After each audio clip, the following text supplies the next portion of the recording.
Let's jump straight into this recipe.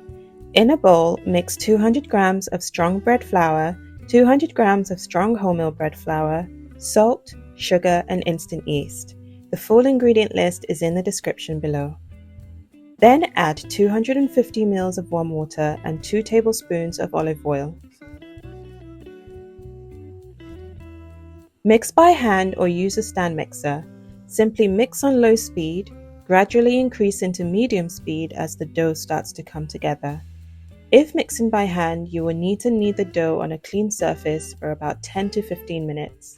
If using a stand mixer, knead for about 5 minutes on medium until you have a soft dough.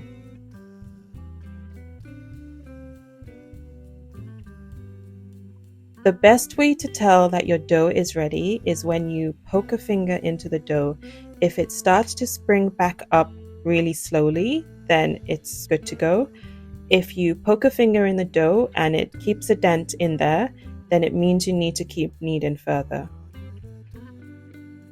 Spread a little olive oil in the same bowl and coat the outside of the dough to prevent any sticking.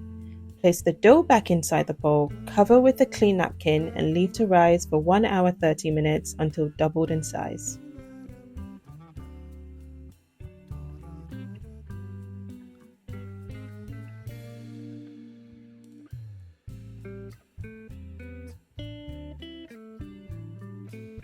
Punch the dough to release any gas bubbles, then shape with your hands into a log shape that will fit snugly into a loaf tin.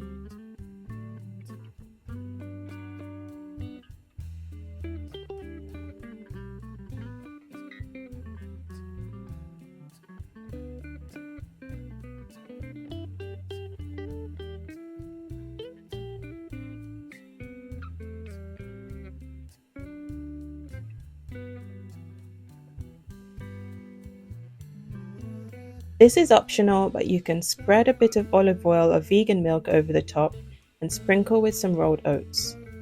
Cover and leave to rise for another 30 minutes. Preheat your oven to 180 degrees Celsius while you wait for the second rise. Bake for 35 minutes, turning the tin halfway through the baking time so that it browns evenly all over. And that's it! Easy to make with just a few staple ingredients.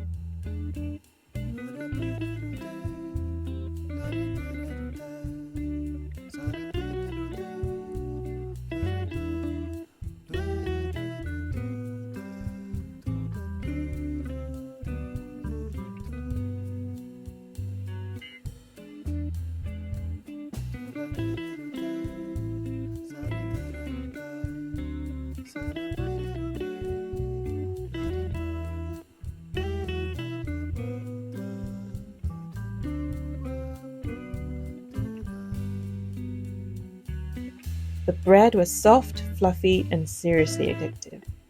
If you want your home to smell like a bakery, and if you love the satisfaction of freshly baked bread, then you definitely have to try this recipe. The strong bread flour is what contributes to the extra fluffiness of this loaf, but you can of course try making this with 100% wholemeal flour for a denser loaf. This bread tastes so good on its own, can be used for sandwiches, eaten with soups, or simply enjoy it warm with a generous spread of vegan butter. Totally comforting and worth the effort.